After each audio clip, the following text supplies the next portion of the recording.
नमस्कार। I am Dr. Swan Kumar, Assistant Professor, Department of Teacher Education, Nehru Ram Bharati, deemed to be university Prayagraj.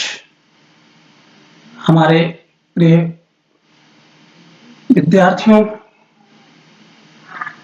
पिछले इस video की पिछली series में हमने कई मुद्दों पर आपसे बात की। इस आज का जो हमने टॉपिक चुना है, आपसे विमर्श का, आपसे रूबरू होने का, आपसे बात करने का, वो आज का टॉपिक हमारा है समायोजन, एडजस्टमेंट। इस पर हम सब विस्तार से बात करेंगे। इसमें देखेंगे कि समायोजन होता क्या है, समायोजन में के प्रकार कौन से हैं, समायोजन का सिद्धांत कौन सा है, समायोजन की प्रकृति क्या है, और इन सारी चीजों को ये भी देखेंगे कि समायोजन को रोकने के कौन-कौन से है, इसमें बाधा उत्पन्न करने वाले कौन से कारक हैं। इन सब पर हम आज विस्तार से चर्चा करेंगे। जैसा कि हम सब जानते हैं कि व्यक्ति को सफल जीवन व्यतीत करने के लिए अपने वातावरण और परिस्थितियों के साथ एक समायोजन, एक तालमेल स्थापित करना आवश्यक हो जाता है। व्यक्ति के जीवन में अनेक प्रकार की अनुकूल और प्रतिकूल दोनों प्रकार की परिस्थितियां आती हैं, जिनका उसे दिन प्रतिदिन सामना करना पड़ता है।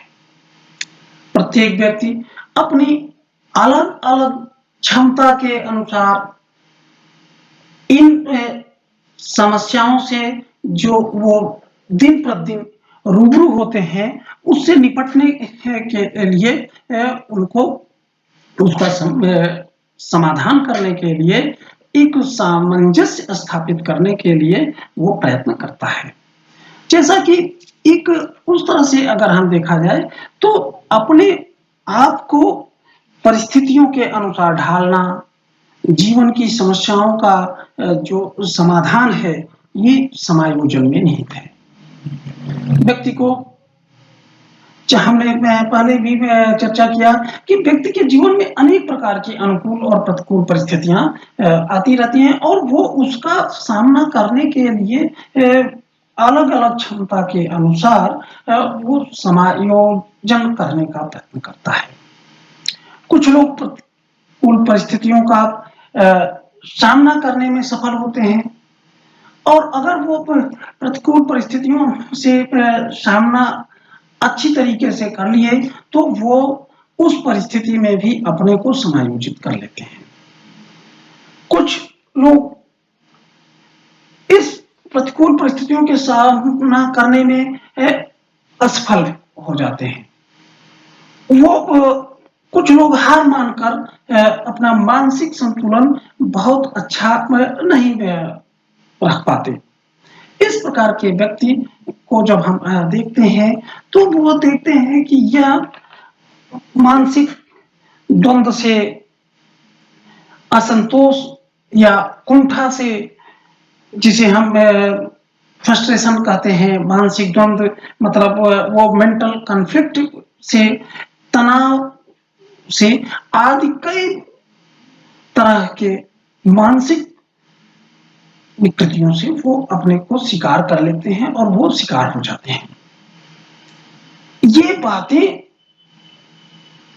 शारीरिक और मानसिक दोनों तरह से ये हम सब व्यक्तियों को प्रभावित करती हैं। यहाँ व्यक्तित्व समायोजन की जब हम बात करते हैं, समायोजन से संबंधित समस्याओं को, उसका अर्थ क्या है, उसकी विशेषताएं क्या है, आदि सब पर हम लोग विचार करेंगे। हम ये देखते हैं कि समायोजन हम कहते किसको हैं। जब हम समायोजन को देखते हैं तो ये दो शब्दों से, समायोजन को हम कई नामों से, जिससे हम सामंजस्य, व्यवस्थापन या अनुकूलन, कई नामों से पुकारते भी हैं और ये इनके कई नाम हैं।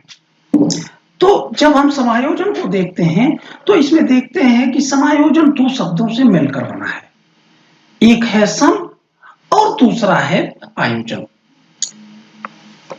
सम का अर्थ है भली भांति, अच्छी तरह या समान रूप से, और आयोजन का अर्थ हम सब जानते हैं कि व्यवस्था, अर्थात एक अच्छी तरह से व्यवस्था करना,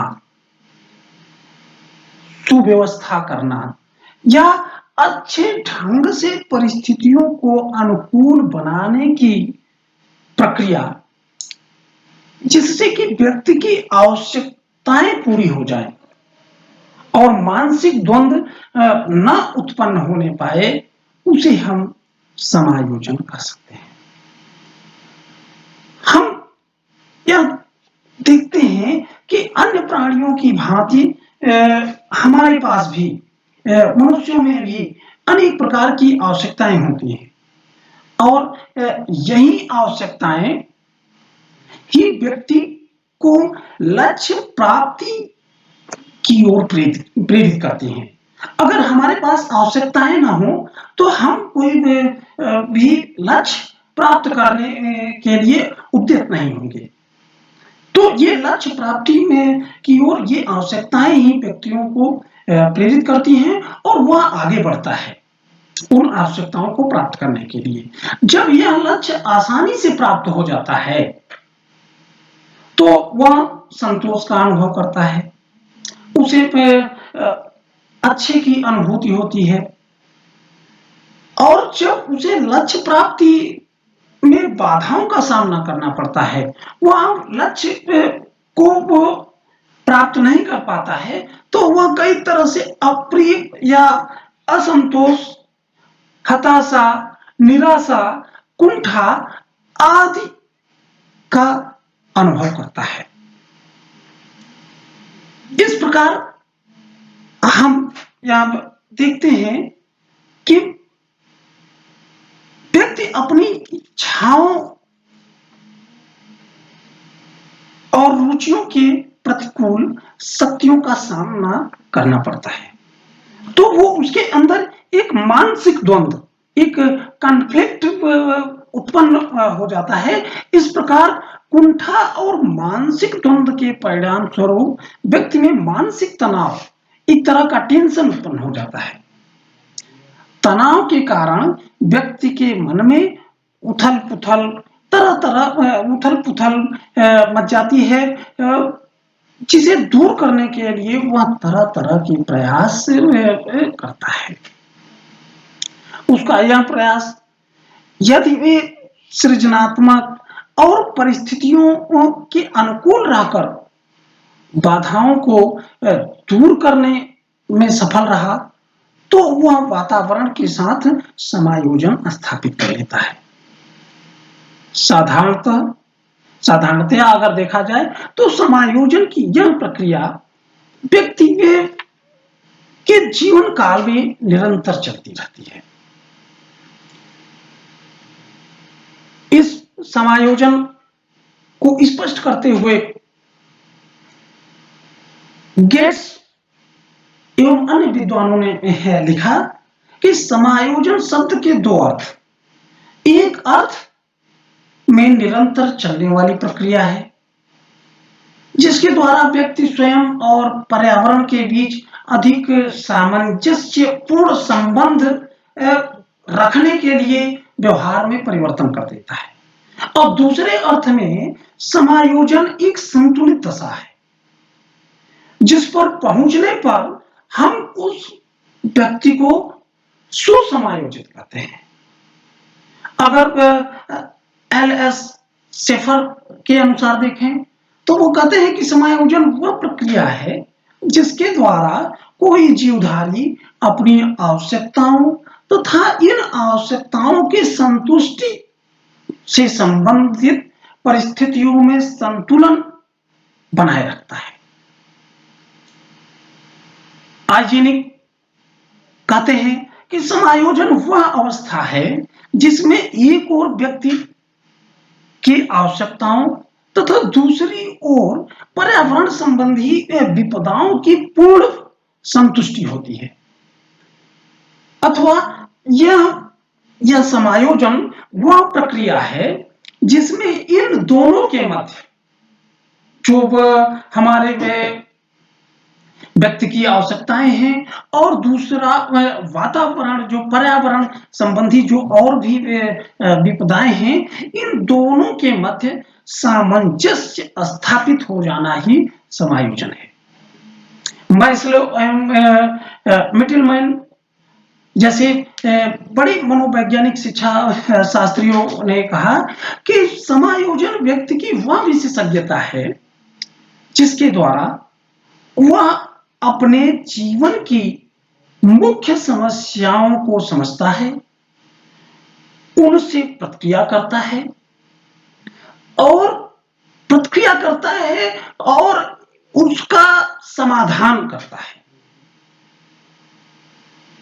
इस प्रकार से जब हम देखते हैं तो मैस्लो एवं मिटिलमैन की जब परिभाषा के अनुसार ये जीवन में संतुष्टि आनंद प्राप्ति का मार्ग समायोजन से होकर गुजरता है।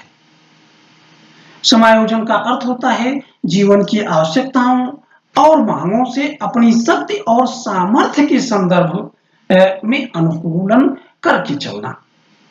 इसमें हमारी जो शक्ति है, हमारी जो सामर्थ्य है, उसके अनुसार हम जो हमारी आवश्यकताएं हैं हम उसको पूरा करते हुए उसमें एक संतुलन स्थापित करना। अतः समायोजन एक ऐसी प्रक्रिया है जिसकी सहायता से आवश्यकताओं की पूर्ति होती है और समस्याओं का समाधान होता है एवं आवश्यकताओं को प्रभावित करने वाली परिस्थितियों के साथ तालमेल बैठाना और लक्ष्य प्राप्त करना ही समायोजन प्रक्रिया का मुख्य उद्देश्य होता है। समायोजन की विशेषताएं।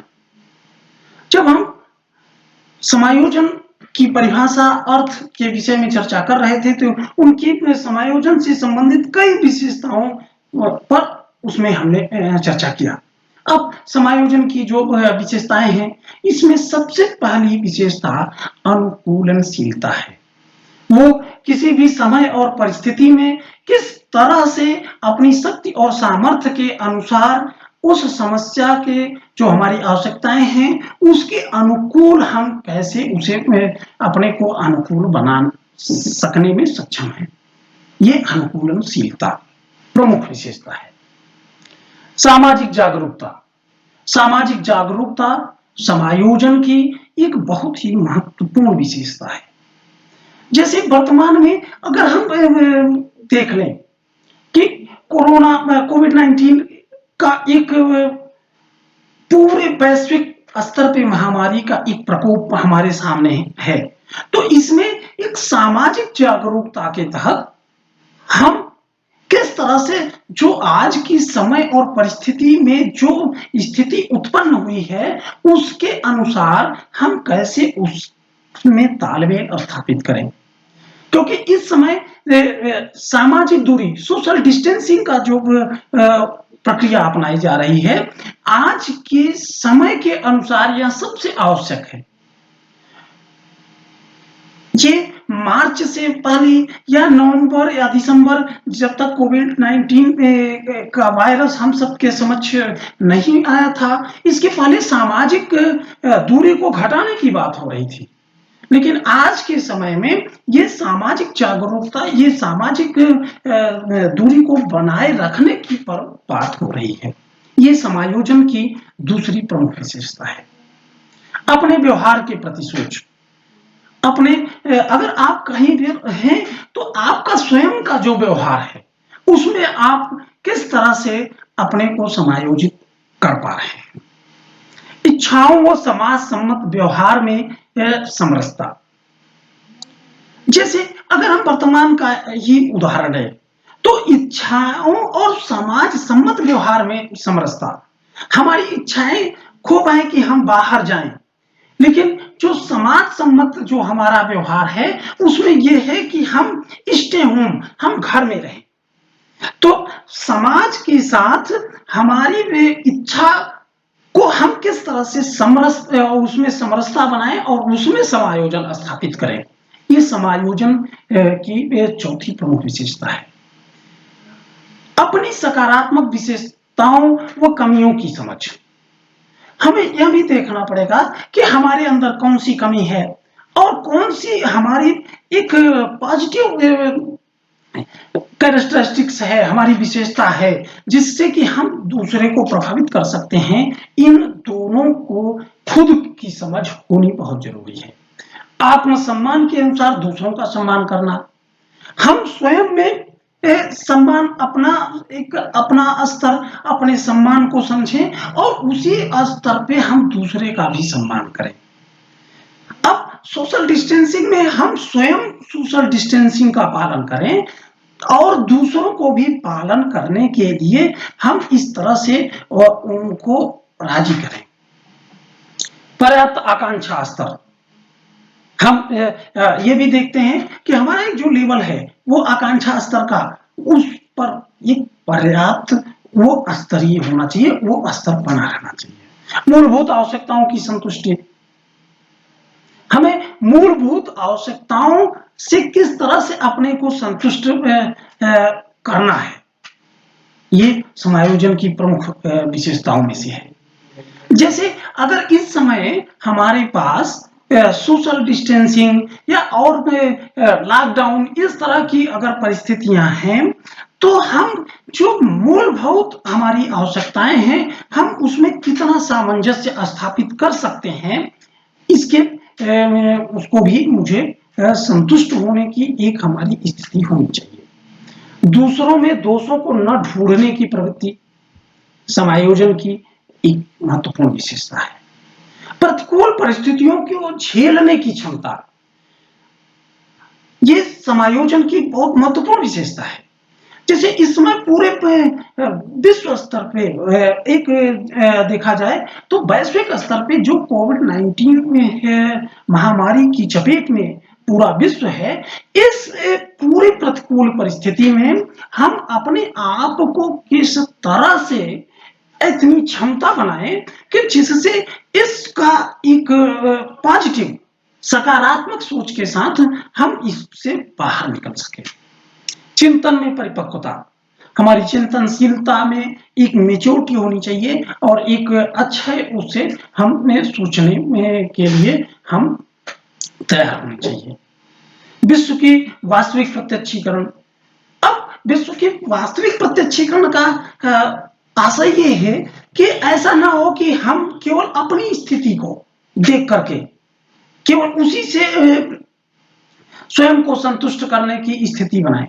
हमें यह भी देखना पड़ेगा कि पूरे वैश्विक स्तर पे जो चीजें हैं, जैसे कोविड-19 अगर पूरे विश्व वैश्विक स्तर पर इसका एक बहुत बड़ा प्रकोप है, तो हमें वो उन चीजों को भी देखना पड़ेगा और उससे स्वयं को सत्य से रूबरू कराना पड़ेगा, उसको स्वयं से प्रत्यक्ष करना पड़ेगा कि आज सबसे शक्तिशाली देश यूएसए, अमेरिका या स्वास्थ्य के क्षेत्र में सबसे डेवलप्ड कंट्रीज इटली किस तरह से इस वायरस के प्रति नतमस्तक हैं, इससे भी अपने आप को प्रत्यक्ष रूप से जोड़े रखना पड़ेगा।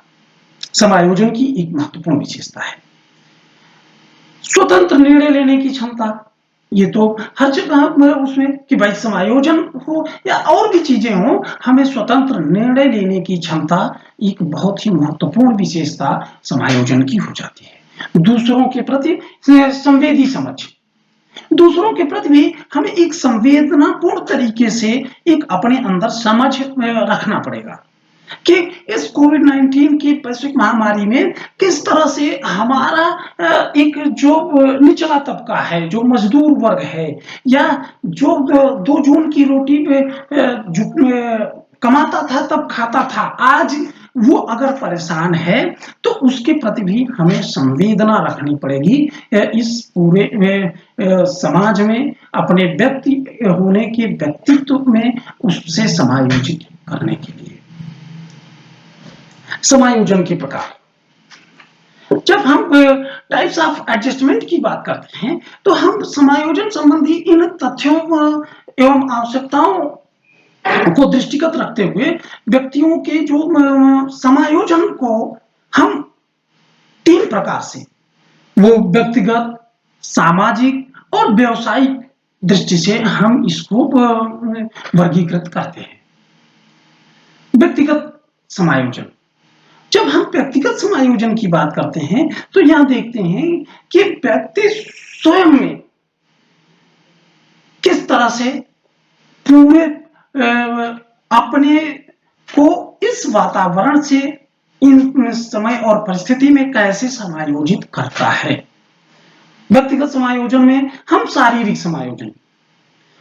समायोजन यह है कि हमारे शरीर में जो वृद्धि है, हमारा शारीरिक जो विकास है, आयु एज के साथ हमारा शारीरिक विकास जो हो रहा है, उसमें किस तरह से एक अवस्था के साथ किस तरह से हमारे शरीर में परिवर्तन हो रहा है, उसके प्रति हमें एक समायोजन देखना पड़ेगा। शारीरिक समायोजन में ये चीजें आती हैं। मानसिक समायोजन का मतलब यह है कि अगर हम जिस भी समाज में रहते हैं उसमें यह देखना पड़ेगा कि हमारा जो मानसिक स्तर है वो आयु अवस्था के अनुसार वो बढ़ रहा है कि नहीं बढ़ रहा है। हमें यह भी देखना पड़ेगा कि इस समय वर्तमान में इस अवस्था में हमें ये चीज करनी चाहिए कि नहीं करनी चाहिए। हमारा मानसिक विकास उस स्तर पर हो रहा है कि नहीं हो रहा है। मुझे इस तरह से मानसिक समायोजन में देखना पड़ेगा। संवेगात्मक समायोजन में हम यह बार बार देखते हैं कि एक संवेग एक हमारा जो इच्छा जो आवश्यकताएं हैं उसके पूर्ति के लिए हमारी जो संवेगात्मक चीजें हैं उनका हम सही से उपयोग कर पा रहे हैं कि नहीं कर पा रहे हैं, उसमें हम संवेगात्मक समायोजन को रखते हैं। लैंगिक समायोजन, ये आज के समय और परिस्थिति में वर्तमान परिवेश में एक लैंगिक समायोजन एक बहुत बड़ी समस्या के रूप में है। हमारी सोच किस तरह से है, हम पुरुषवादी मानसिकता के या स्त्री संबंधी महिला संबंधी सोच के किस तरह से हम उन दोनों में एक सामंजस्य स्थापित कर पा रहे हैं कि नहीं कर पा रहे हैं। उसमें हम ये देख पा रहे हैं कि नहीं, ये चाहे वो स्त्री हो या पुरुष हो, इसमें इन दोनों में एक सामंजस्य है कि नहीं है। लैंगिक समायोजन इसकी ओर इंगित करता है। व्यक्तिगत आवश्यकताओं से संबंधित समायोजन, हम यह देखते हैं कि हमारी जो आवश्यकताएं हैं व्यक्तिगत तौर पर उन आवश्यकताओं का वर्तमान परिस्थिति परिवेश में किस तरह से एक समायोजन हो पा रहा है कि नहीं हो पा रहा है। हमारी आवश्यकता, हमारी इच्छा है कि हम एरोप्लेन हेलीकॉप्टर रखें, लेकिन क्या वो उस समय की वर्तमान परिस्थिति परिवेश वातावरण इसको अलाउ करता है कि नहीं करता है। इससे भी संबंधित हमें समायोजन बनाकर रखना पड़ेगा। सामाजिक समायोजन, घर परिवार से समायोजन। सामाजिक समायोजन के अंतर्गत हम 3 बिंदुओं पर बात करते हैं। घर परिवार से समायोजन, हम यह देखते हैं कि एज एक व्यक्ति के रूप में, एक व्यक्तित्व के रूप में हमारा घर के साथ, घर के विभिन्न सदस्यों के साथ उस तरह का व्यवहार है कि नहीं है। अगर हम एक पिता हैं तो हमारा पिता वाला व्यवहार एक पुत्र से है कि नहीं है। हम अगर किसी के पुत्र हैं तो वो पुत्र से हमारा पिता से पुत्र वाला हमारा संबंध है कि नहीं है। माता से और पुत्र के बीच का संबंध उस तरह से समायोजित है कि नहीं है। इस तरह से पूरे घर में उसकी जो खुद की एक आइडेंटिटी है, खुद का जो व्यक्तित्व है, वह उसे उस तरह से समायोजित कर पा रहा है कि नहीं कर पा रहा है। मित्र एवं संबंधियों से समायोजन, हमारा जो मित्र है, मित्रोक्त जिससे संबंध है, या जो हमारे संबंधी हैं, उन संबंधियों से हमारा उस तरह से संबंध हो पा रहा है कि नहीं हो पा रहा है। अगर हम किसी के हमारा कोई अगर बड़ा है, तो हम उस छोटे के साथ उसका उस तरह से संबंध रख पा रहे हैं कि नहीं रख पा रहे हैं, इसमें मित्र एवं संबंधियों से संबंधित समायोजन को हम देखते हैं। पड़ोसियों एवं समुदाय के सदस्यों से समायोजन, हमें यह भी देखना चाहिए कि पड़ोसियों से हमारा किस तरह से संबंध है, और जिस समुदाय में हम हैं, उस समुदाय में हमारा खुद का क्या आइडेंटिटी है, और हम उस समुदाय से अपने को समायोजित कर पा रहे हैं कि नहीं कर पा रहे हैं। अगर हम जिस समुदाय में हैं, उस समुदाय की जो मान्यताएं हैं, उन मान्यताओं को हम संजो करके चल पा रहे हैं कि नहीं चल पा रहे हैं। हमारा पड़ोसी हमसे संतुष्ट है कि नहीं है। इस तरह के हम जियो और जीने दो की एक कॉन्सेप्ट पर चल पा रहे हैं कि नहीं चल पा रहे हैं। ये हम सामाजिक समायोजन में देखते हैं। व्यावसायिक समायोजन, हम सब जानते हैं कि सबको अपना जीवन यापन करने के लिए कोई ना कोई व्यवसाय वो जरूर करता है। वो व्यवसाय एक जॉब भी हो सकता है, कोई बिजनेस व्यापार भी हो सकता है, या जिस तरह से चीजें हैं। तो वो व्यावसायिक समायोजन में यह जो उस व्यवसाय का नियम धर्म और एक उसकी मर्यादा है, उसके अनुसार वह एक व्यक्ति उसकी मर्यादा का पालन कर पा रहा है कि नहीं कर पा रहा है, उसमें वह समायोजित अपने को एज ए व्यवसायी के रूप में अपने को कर पा रहा है कि नहीं कर पा रहा है। इसमें हम व्यावसायिक समायोजन की चर्चा करते हैं। समायोजन की प्रकृति, डॉक्टर इंदु दुबे ने समायोजन प्रक्रिया को स्पष्ट बहुत ही अच्छे तरीके से स्पष्ट किया, और एक चित्र के माध्यम से हम देखते हैं कि उन्होंने स्पष्ट करते हुए कहा कि व्यक्ति के व्यवहार के मूल में या तो आंतरिक प्रणोदक या बाह्य प्रेरक अथवा दोनों का समन्वय होता है। समायोजन के अभाव का तात्पर्य है इन विभिन्न प्रणोदकों के बीच द्वंद्व और द्वंद्व का परिणाम होता है। तनाव की स्थिति उत्पन्न होना। समंजन की प्रक्रिया को डॉक्टर इंदु दुबे ने निम्न रूप से स्पष्ट किया है। उसमें उन्होंने दोनों तरीके से दिखाया कि एक तरफ व्यक्ति और पर्यावरण, ये हम दोनों को एक साथ इन दोनों के बीच अंतर क्रिया, क्योंकि वातावरण और परिस्थितियों के जो व्यक्ति का समायोजन है, ये अंतर्द्वंद जो है ये चलता रहता है। तो व्यक्ति की आवश्यकताएं, हर व्यक्ति की कोई ना कोई आवश्यकता होगी। अब जैसे ही आवश्यकता का निर्माण हुआ, आवश्यकता ने अपना आवश्यकता का जन्म हुआ, वैसे ही द्वंद्व शुरू हो जाता है कि ये आवश्यकताएं कैसे पूरी की जाए, ये आवश्यकताएं पूरी होंगी कि नहीं होंगी, इस तरह का द्वंद्व। और इस तरह के द्वंद्व में एक तनाव उत्पन्न हो जाता है, टेंशन, कि ये आवश्यकताएं कैसे पूरी होंगी, और फिर इससे पीड़ा या बेचैनी एक तरह से जिसको हम बाद में एंजाइटी या उस तरह के उसमें करते हैं, ये शुरू होता है। अब बेचैनी को, जो हमारी पीड़ा है, जो तनाव है, इसको दूर करने का एक प्रयास शुरू होता है। जैसे अगर मुझे भूख लगी, तो भूख लगते ही आवश्यकता का जन्म हुआ और द्वंद्व शुरू। अब द्वंद्व शुरू होते ही एक तनाव की स्थिति उत्पन्न होती है। अब इस तनाव, ये जैसे-जैसे भूख बढ़ती जाएगी, ऐसे-ऐसे ये तनाव बढ़ता जाएगा। अब इस तनाव को दूर करने के लिए हमें भोजन की तलाश में एक प्रयास करना हम शुरू कर देते हैं।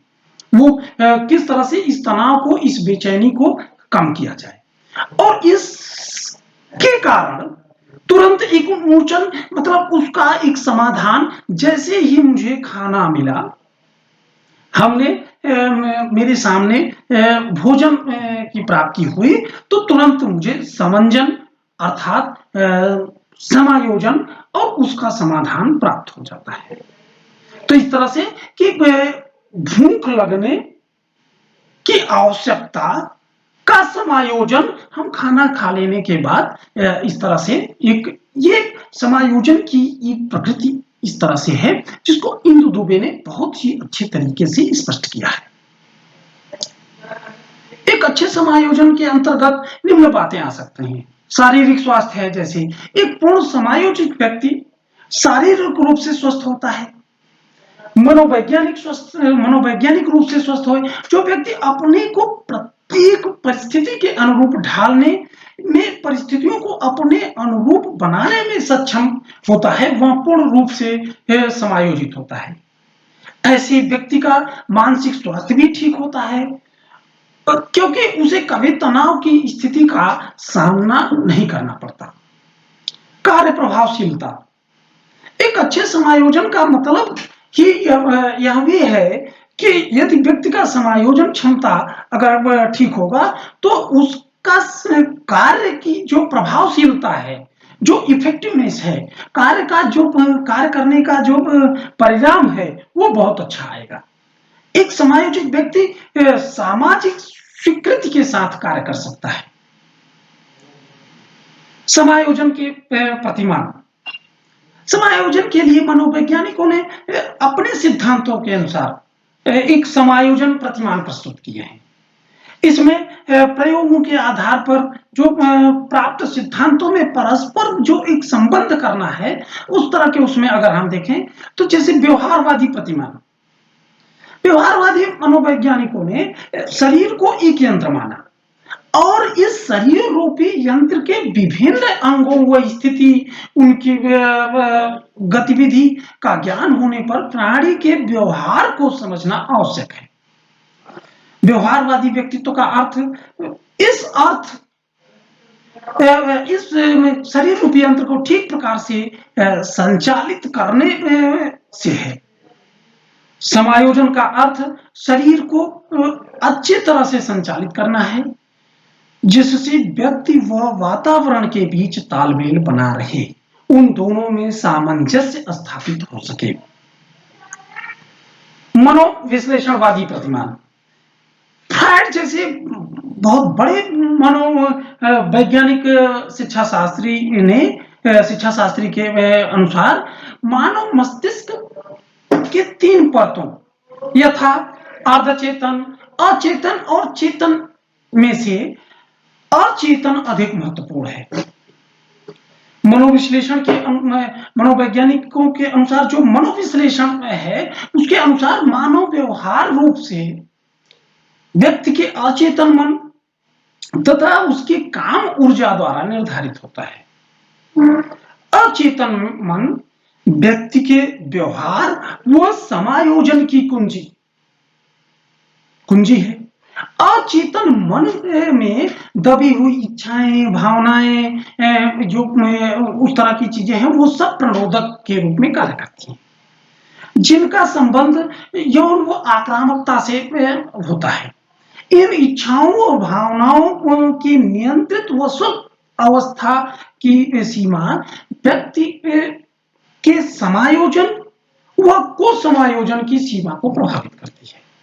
ये मनोविश्लेषणवादी जो हमारे मनोवैज्ञानिक हैं, वो इस तरह की व्याख्या करते हैं।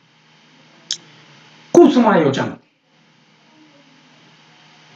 कुसमायोजन समायोजन के विपरीत की अवस्था है। इसमें हम यह देखते हैं कि किस तरह से व्यक्ति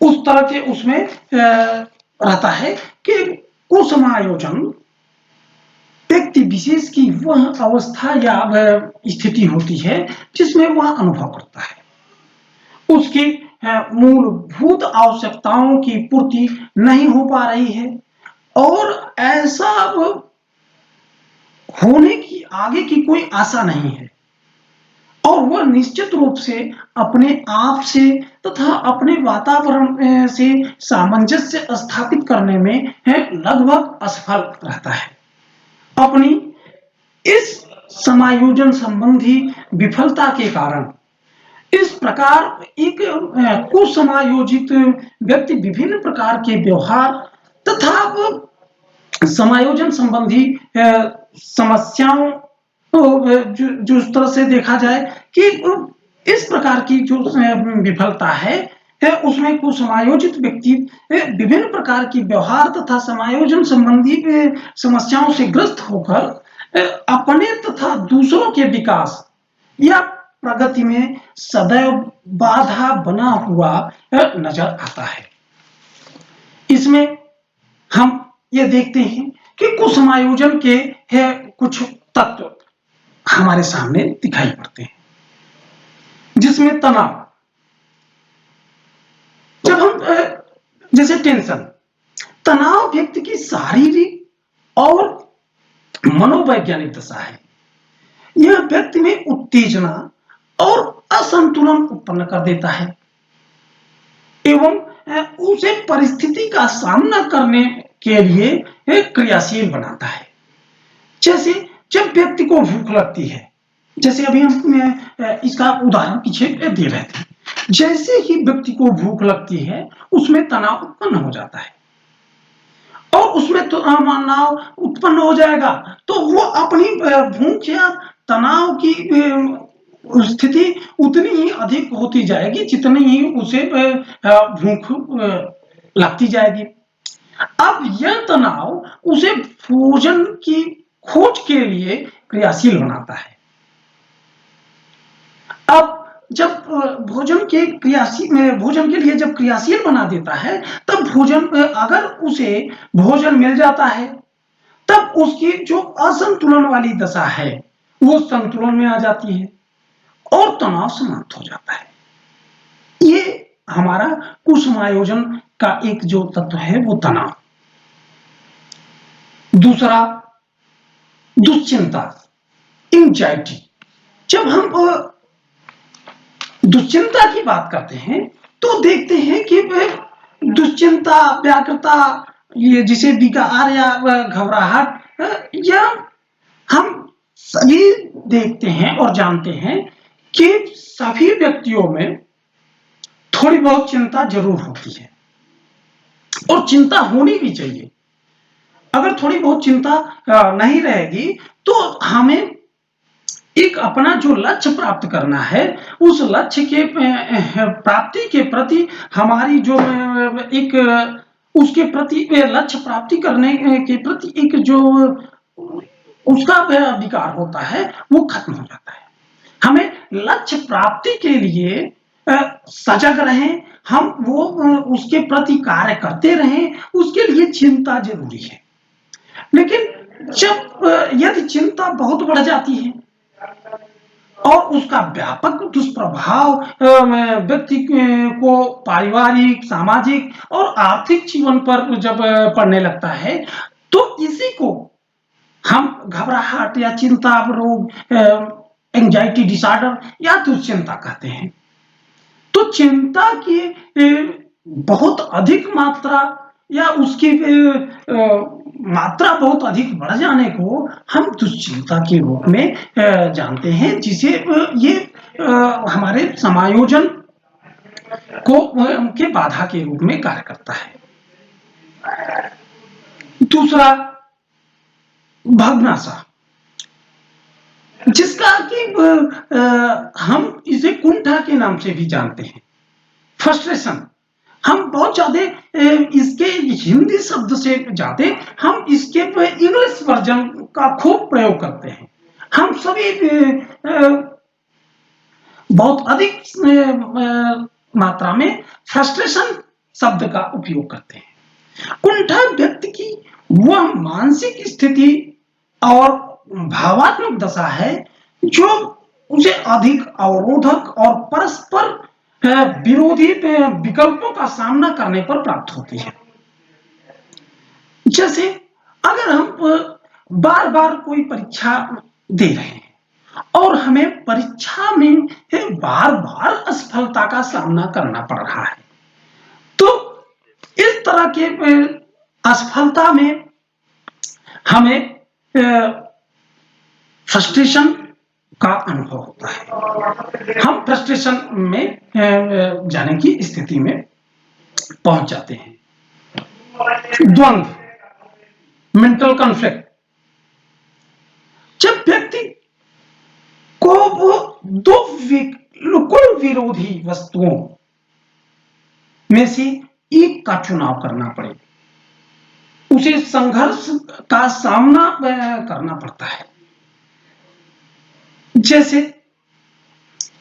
इस समय मान लीजिए एक उदाहरण के रूप में बीएड का एग्जाम है, फाइनल अगले सप्ताह फाइनल एग्जाम होना है और सेम इसी समय हमारे सामने एक अगले इसी सप्ताह में नौकरी ज्वाइन करने के लिए नियुक्ति पत्र मेरे सामने आ जाए, तो वो ऐसी स्थिति में वो दोनों तरफ द्वंद्व की स्थिति में रहता है। एक तरफ वो परीक्षा की मोह को नहीं छोड़ पाता है और दूसरी ओर नौकरी से भी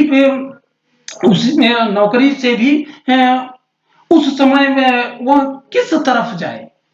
एक तरफ उसका परीक्षा से मोह, दूसरी तरफ उसकी नौकरी में उसका नौकरी से मोह। इन दोनों के बीच में वह किस तरफ से किस प्रकार निर्णय करे, उसमें वह बहुत ही कठिनाई का अनुभव करता है और उसके मन में तरह तरह के उथल पुथल मच जाती है। वह क्या करे, वह क्या ना करे, वह जिस दशा में पड़ जाता है उसे ही हम मनोवैज्ञानिक भाषा के रूप में मानसिक द्वंद्व या संघर्ष के रूप में जानते हैं। इस तरह से हमने देखा कि समायोजन के अर्थ, विशेषताएं, उसकी प्रकृति, उसके प्रकार आज कई मुद्दों पर आप सबसे वार्ता की। मुझे लगता है कि इससे आप सब काफी लाभान्वित हुए होंगे और आपके इस समायोजन से संबंधित अधिकतम प्रश्नों का उत्तर मिला होगा। बहुत बहुत धन्यवाद।